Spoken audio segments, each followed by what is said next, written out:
Halo teman-teman, ketemu lagi bersama saya Andika Arya Mulya di Super Family Tribe ya. Dan kali ini kita akan coba sharing tentang cara untuk menghitung pendidikan anak, teman-teman ya. Nah, kenapa topik ini saya pilih? Karena ini penting banget gitu kan ya. Dan rasanya banyak sekali teman-teman di luaran sana itu juga kalau ngomong tentang pendidikan anak, wah ini kayaknya seru banget nih gitu kan ya. Dan banyak sekali teman-teman kita itu tertarik pengen tahu gimana sih sebetulnya cara persiapan pendidikan anak. Ya, cuma sayangnya mungkin belakangan kebanyakan dari kita tuh ngerasa bingung gitu kan ya. Ini pendidikan anak kita mesti mulai dari mana gitu. Dan again, ketika otak kita tidak mengerti dari mana kita harus memulai, biasanya yang sudah-sudah adalah kita sulit sekali untuk bergerak. Ya, sekalipun kita bergerak, ternyata gerakan kita ini cuma muter-muter doang gitu ya. Kalau kayak hamster, dia main di dalam roda permainannya mereka. Itu yang biasa kejadian teman-teman ya. Dan kali ini di konten kali ini saya akan coba sharing ke teman-teman tentang bagaimana sih cara untuk memulai untuk menghitung pendidikan anak ya. Oke. Kita akan mulai. Saya akan share screen kepada teman-teman semua. Oke, ya teman-teman. Jadi topik kita kali ini adalah tentang pendidikan anak gitu kan ya. Dan ini saya akan present on behalf of Andika dan juga Kartika gitu kan ya, karena kami menjalankan bisnis ini berdua gitu ya. Saya sebagai seseorang yang kebetulan terlibat sangat aktif di dalam dunia bisnis gitu kan, di dunia bisnis dan financial. Sementara Kartika bertugas sebagai seorang financial planner gitu ya. Beliau yang coba membantu gimana sih cara nyusun budget keuangan dengan benar gitu ya. Oke, kita mulai ya. Oke. Loh, kok gini? Oke, tunggu sebentar, sorry sebentar. Sebentar teman-teman ya. Oke, ya. Oke, saya akan mulai pertanyaannya dengan seberapa penting pendidikan anak untuk kita. Ya, nah ini adalah satu pertanyaan yang saya bilang gampang-gampang susah untuk ngejawab. Betul nggak teman-teman? Ya, saya yakin buat kita semua merasa bahwa pendidikan anak adalah segalanya. Betul ya? Bahkan di luaran sana tidak sedikit teman-teman yang bahkan rela untuk ngutang demi pendidikan anak-anak mereka. Nggak apa-apa orang tuanya hidup terbatas gitu kan, tapi yang penting anak-anaknya dapat pendidikan yang terbaik. Betul ya teman-teman ya, dan itu yang sering sekali terjadi, banyak sekali kejadian bahwa memang kenyataannya orang menganggap pendidikan anak adalah terpenting, dan memang demikian. Betul nggak teman-teman? Ya, oke, so next. Nah, ini yang perlu sama-sama saya mau ajak teman-teman untuk kita untuk melihat ke depan. Ya, ternyata teman-teman yang namanya pendidikan ini itu adalah sebuah perjalanan yang panjang dan costly. Ya, hari ini nampaknya kita harus sama-sama setuju ya tentang hal itu ya, bahwa memang pendidikan ini panjang, lama gitu kan, dan memang mahal gitu loh. Jadi kalau kita sebagai orang tua kita nggak mau siapin, ini repot gitu kan ya. Di sini kita bisa lihat dari TK sampai dengan kuliah, selesai kuliah, total waktu yang dibutuhkan adalah 19 tahun, teman-teman. Ya, jadi kita memang betul-betul harus persiapkan ini dengan sebagai satu hal yang sangat-sangat serius dan penuh dengan perencanaan. Kalau Anda jebol dalam perencanaan dalam hal ini, kasihan anak-anak kita. Betul ya, teman-teman ya. Dan akhirnya apa? Kalau orang tuanya tidak mensikapi hal ini serius, cuma bermain dengan ya udah let it flow aja gitu kan ya, ini bisa bahaya. Kenapa? Again, perjalanannya 19 tahun, teman-teman. Ya, kalau kita nggak mau siapin dari sekarang, kasihan anak-anak kita. Oke? Lanjut. Ya, nah, saya coba cari beberapa literatur gitu kan ya, dan saya menemukan hal ini gitu. Jadi kita ada hitung-hitungan tentang biaya kuliah. Ini mungkin sudah outdated gitu kan ya. Again ya, ini outdated teman-teman ya. Kalau yang updated lebih kayak apa gitu ya. Kita bisa pikirin ya. Jadi pada saat literatur itu sumber ini keluar, kami menemukan bahwa ternyata ini adalah resource tahun 2018 pada waktu itu. Ini di launching, dia menghitung kurang lebih nanti tahun 2028. Ayo teman-teman ya, yang hari ini anak-anaknya masih umur 8 tahun gitu ya, hampir sama kayak saya gitu kan. 10 tahun lagi berarti kita tahun 2000, sekarang 2021, 2031 teman-teman. Ya. Ini 2028. Oke, ya. 2028 ternyata kalau berada di 5 universitas favorit di Indonesia ini, ya, ditaksir kurang lebih gitu kan ya, dengan asumsi kenaikan biaya pendidikan 15% per tahun, seperti di sini bisa kita lihat di contohnya di UGM, ya, ini ditaksir bisa per semesternya itu 120 juta, teman-teman. Per semester, 6 bulan. Oke? Jadi kalau Anda hitung-hitungan, selama 4 tahun anak kita kuliah, itu kurang lebih mungkin sekitar 500, saya pernah menghitung sekitar 1 M, kalau saya nggak salah. Gitu ya. Nah, Anda kebayang nggak? Ya, Anda kebayang nggak? Ini sekarang kita berhadapan bukan dengan uang kecil, teman-teman. Kita ingin memberikan pendidikan yang terbaik untuk anak-anak kita. Problemnya adalah kita sebagai orang tua, apakah kita sudah mempersiapkan pendidikan mereka sampai ke arah sana? Atau jangan-jangan kita dengan cuma modal let it flow, gitu kan ya, dan ketika something happen di dalam jalur pendidikan anak-anak, ini anak-anak gimana pendidikannya? Oke ya, tangkap ya teman-teman ya. Jadi rupanya memang karena pendidikan ini panjang, gitu kan ya, jenjangnya panjang dan memang membutuhkan biaya yang sangat besar. So saya sangat-sangat berharap buat teman-teman di Super Family Tribe, kita mulai buka pikiran kita. Oh, oke. Ternyata memang ini memang sebagai satu hal yang harus dipersiapkan secara serius. Gitu ya, teman-teman ya. Oke, lanjut. Oke, saya akan balik ke share screen lagi, gitu kan ya.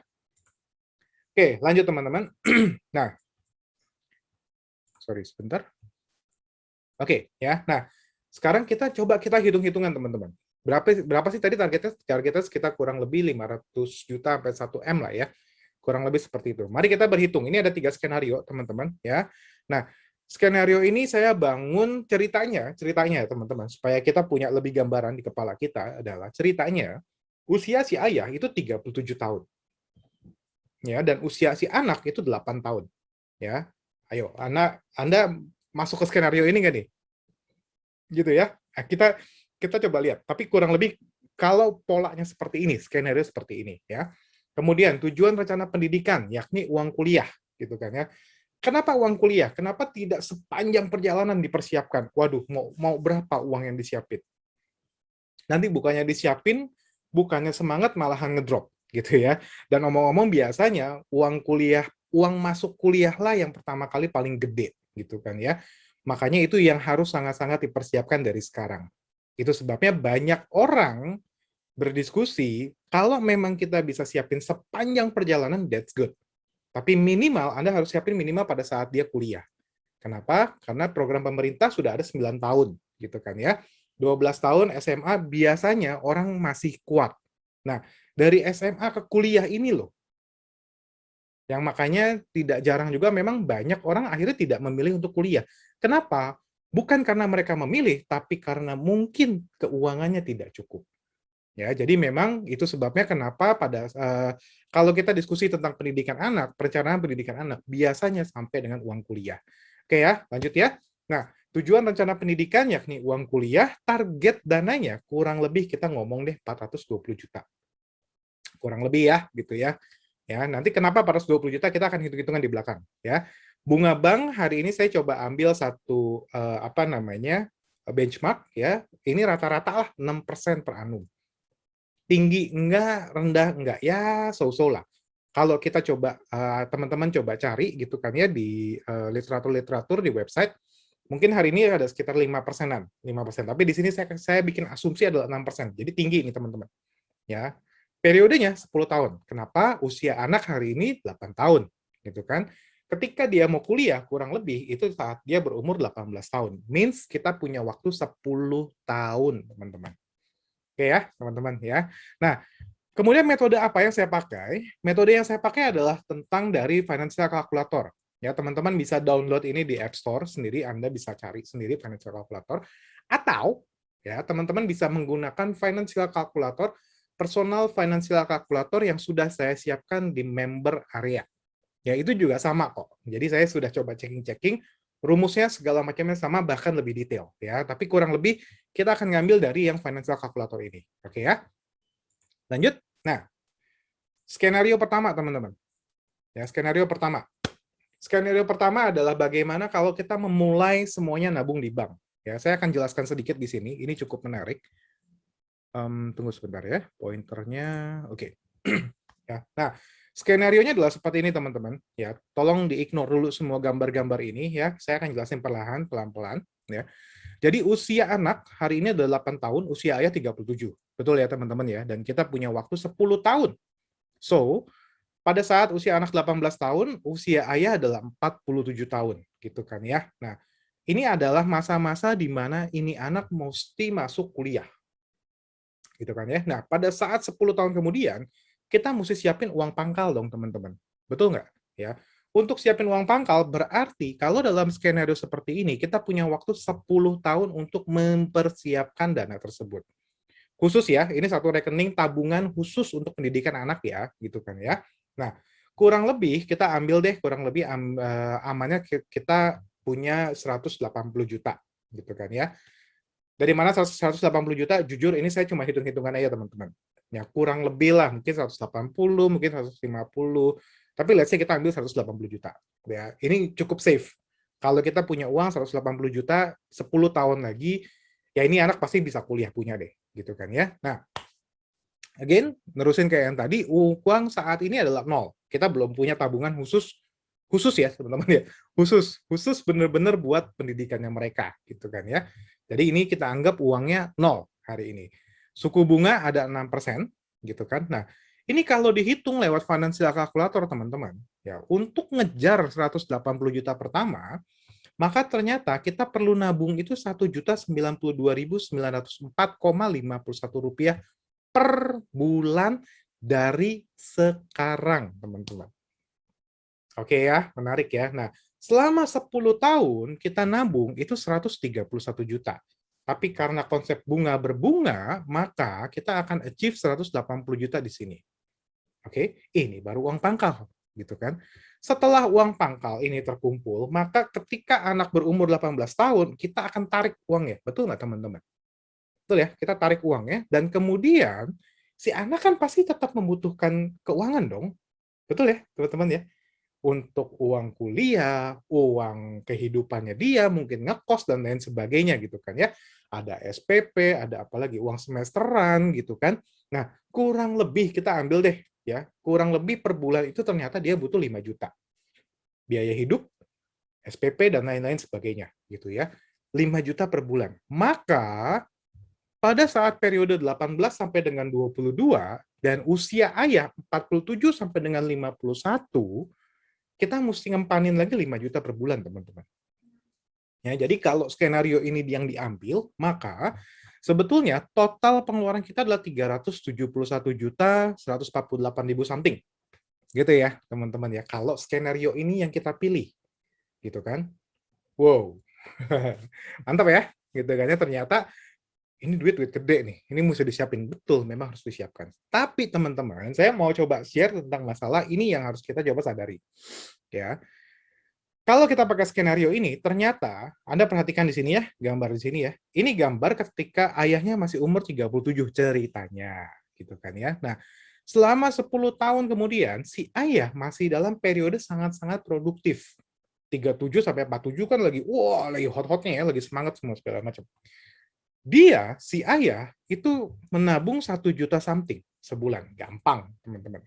Ya, nah, tetapi ketika justru usianya sudah mencapai 47 sampai dengan 51, ini usia ketika si anak lagi kuliah nih, gitu kan ya.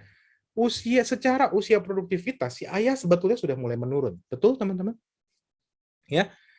Ironisnya adalah ketika ini lagi menurun, maka biayanya yang harus dikeluarkan itu malah membengkak 5 kali lipat.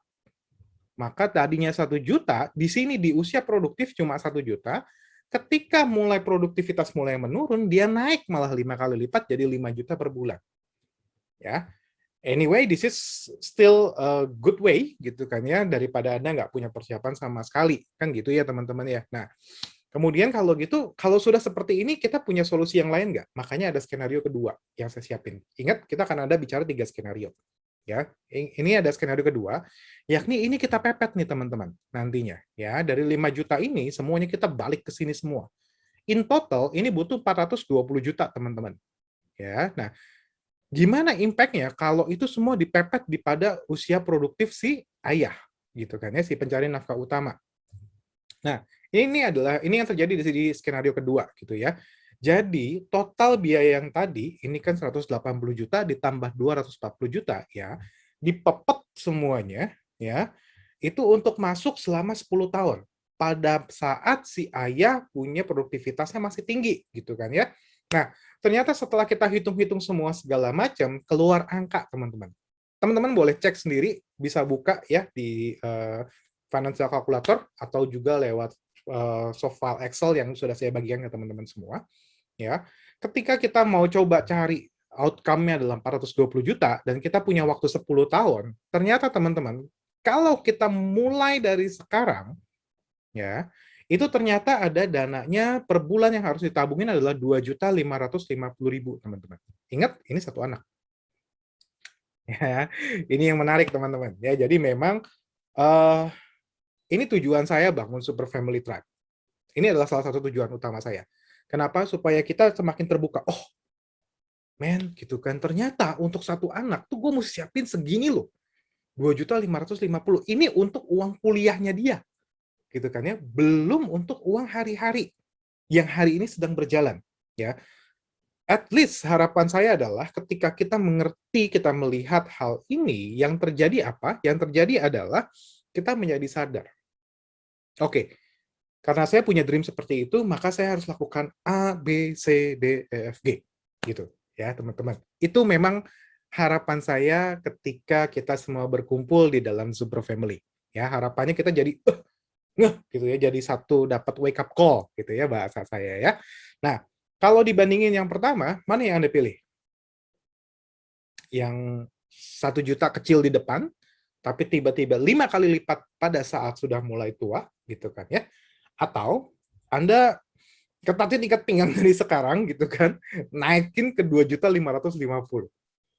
Ya, rasanya sih kalau saya masih sanggup, saya juga akan pilih yang ini, teman-teman. Betul ya, kita akan wah, udahlah, nggak apa-apa lah gitu kan, biasanya bisa makan, udahlah turunin sedikit deh, udah pindahin alokasinya masukin ke sini. Yang penting anak gua bisa kuliah. Betul ya, teman-teman ya. Nah, kemudian saya akan ngomongin ini. Ini adalah satu fakta nih, teman-teman. Ya, fakta yang harus kita bisa sadari, gitu kan ya. Nah, saya stop share dulu, gitu kan ya, teman-teman. Saya ingin ngajak seperti ini, ya. Kita semua sama-sama sekarang saling mengerti bahwa perjalanan kehidupan pendidikan anak-anak ini lama, gitu kan ya. Itu adalah skenario untuk anak pertama, teman-teman. 10 tahun, gitu kan ya. Selesai pada saat kita berumur 47 sampai dengan 51 tahun. Panjang, gitu kan ya. Dan itu baru anak pertama. Kalau anak kedua bagaimana? Kalau jarak anak pertama dan anak kedua 1 tahun, itu mungkin nggak terlalu berasa, gitu ya. Tapi kalau udah mulai 3 tahun, 5 tahun, gitu kan, Anda harus pikirin loh, teman-teman. Kita betul-betul berlomba dengan yang namanya waktu, gitu kan ya. Dan semua harus ada di dalam planningnya kita. Supaya apa? Again, supaya otak ini terangsang. Otak ini terpancing, ngerti apa yang harus dilakukan step by step. Gitu kan ya. Nggak ngawur, nggak terlalu liar. Karena dalam video saya sebelumnya, saya sempat ngomong bahwa ketika konsepnya terlalu besar, biasanya otak ini akhirnya kemana? Nggak kemana-mana akhirnya. Dia diem. Gitu, karena dia bingung. Itu memang sifat dari otak. Gitu ya. Oke, yuk kita lanjut. Yuk. Nah, kenapa slide ini saya kasih? Gitu kan ya. Slide ini saya nggak, mungkin ada beberapa teman yang mungkin merasa nggak nyaman tentang hal ini, gitu kan ya, tapi mari kita sama-sama melihat situasinya. Ya, seandainya hidup ini adalah kehidupan yang kita inginkan, teman-teman. Saya akan sharing. Ya, anak saat ini berumur 8 tahun. Ini adalah garis waktunya anak, ini adalah garis waktunya orang tua. Anak umur 8 tahun, ayahnya umur 37 tahun. Ya, 10 tahun kemudian, anak 18, orang tuanya 47, ayahnya. Kemudian pada saat anaknya ini sudah berumur 22 tahun, gitu kan ya, lulus kuliah, ayahnya sudah umur 51 tahun. Ini adalah timeline kehidupan yang memang kita idam-idamkan, teman-teman. Semua orang berharap hal seperti ini. Tetapi siapa yang pernah tahu kehidupan di masa depan? Besok masih bisa narik napas aja, kita juga nggak tahu. Gitu kan ya. Kita nggak ngerti kapan kita akan lupa napas. Gitu kan ya. Nah, mari kita coba pikirin. Mari coba kita pikirin atas skenario yang berikutnya. Skenarionya adalah, apa yang terjadi teman-teman kalau ternyata di sini kan kita mesti bayar ya, betul ya teman-teman ya, mesti ada uang tabungan nih yang dibangun nih ya di sini ya. Sorry sebentar. Oke, di sini kan harus ada yang kita bangun nih ya, tetap harus ada yang kita bayar gitu kan ya. Kemudian dapat di sini, kemudian dapat di sini gitu kan ya. Tapi bagaimana kalau ternyata kehidupan menawarkan skenario yang lain? Ternyata baru jalan 2 tahun gitu kan ya, kan kita nggak tahu nih. Ternyata entah itu kita meninggal atau si ayah itu mungkin kena sakit kritis teman-teman. Sehingga apa? Sehingga tidak lagi bisa bekerja. Apa sih contohnya? Stroke, jantung, diabetes. Ya itu adalah penyakit-penyakit yang kita nggak pernah tahu. Ingat, we are not young anymore gitu kan ya, udah 35 lebih gitu kan. Maka potensi penyakit itu akan selalu ada di kita gitu loh. Nah, kalau kejadiannya seperti ini teman-teman, Anda mau ngapain? Ini yang harus dipikirin teman-teman. Benar-benar ini yang harus dipikirin. Kalau kita dikasih waktu gitu ya, kalau si ayah dikasih waktu, sorry sebentar. Oke, saya cut dulu slide presentasinya. Mari kita coba berpikir sedikit teman-teman. Itu kenyataan teman-teman. Ya, jadi memang kalau memang ternyata kehidupan ini menawarkan skenario hidup yang berbeda, bagaimana kita harus bersikap? Ya, kalau memang kita punya waktu cukup lama, 3 tahun, 5 tahun, mungkin kita akan punya waktu.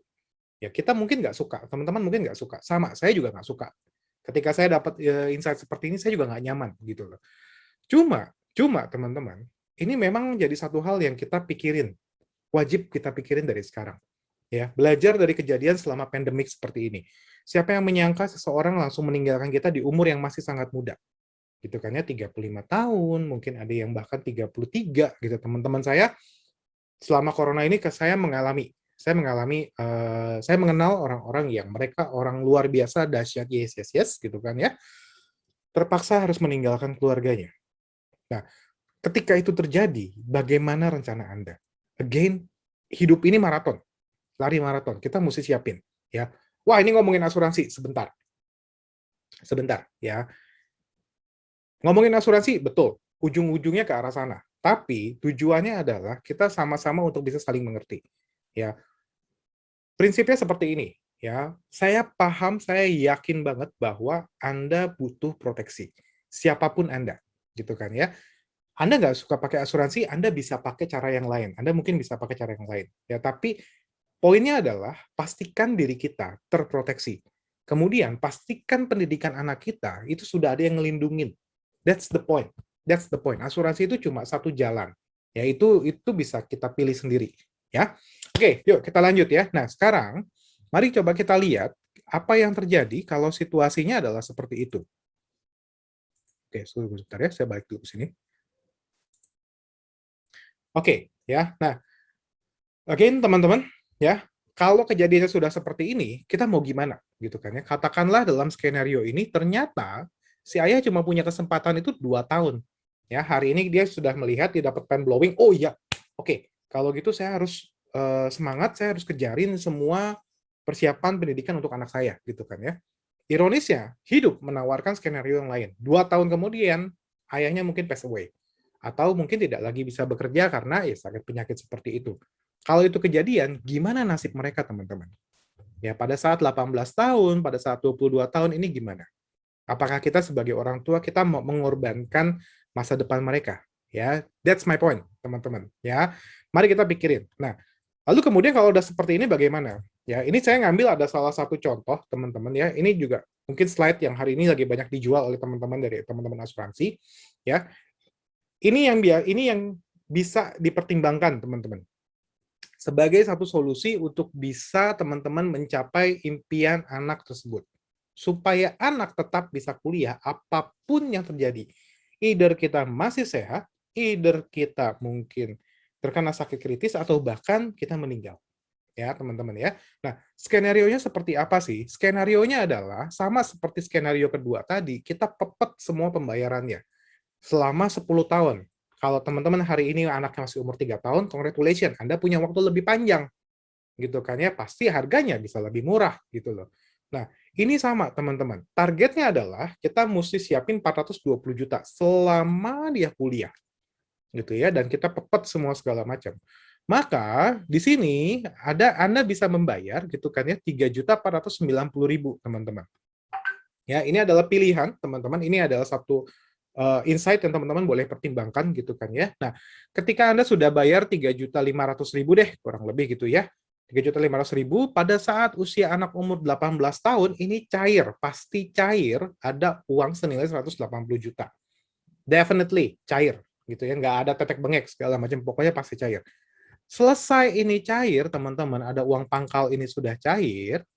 Sorry sebentar ya. Ini sudah cair, kemudian ini akan ada yang 5 juta per bulan ini cair lagi, teman-teman. Ya, sama kan kayak skenario tadi ya, skenario 1, skenario 2 ini sama. Jadi si anak itu sangat-sangat terjamin pendidikannya. Pada saat dia butuh untuk uang pangkal, peng, duitnya lahir, gitu kan ya. Kemudian ketika dia berjalan, gitu kan ya, akan ada uang lagi masuk ke dalam rekening dia 5 juta per bulan. Kita sebagai seorang orang tua, tugas kita sudah selesai dalam hal finansial. Ya, finansial anak untuk pendidikannya mereka. At least selama dari 18 tahun sampai 22 tahun usia si anak ini sudah terjamin pasti bisa kuliah. Oke ya, teman-teman ya. Nah, bedanya apa? Yang ini sama yang lain.